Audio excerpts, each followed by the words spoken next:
Venga. Esplikatukoet nola itean maonesat. Ui, garrantzitsua. Esplikatu izan dut, lenguanen moztu ziteiten da berreskuratu genuen. Baina behitu, botatzeo eta arrautza egiteu bihaz bat tamainua, no? Behitu.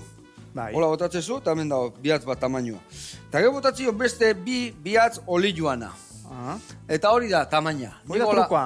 Horiek trukoa. Eta gero, behian euki eta ez moitu.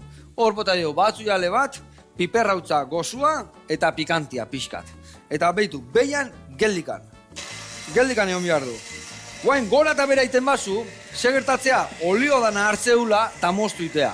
Orduan, beha jun behar du harrapatzen, lasai egon, lasai. Claro. Haide garrapatzen, guain, ja pixka gehiago behar dula, ba orduan azten aizi gotzen. Azten aizi gotzen. Eta goraino jotzen aizenian, indaziok. Ara?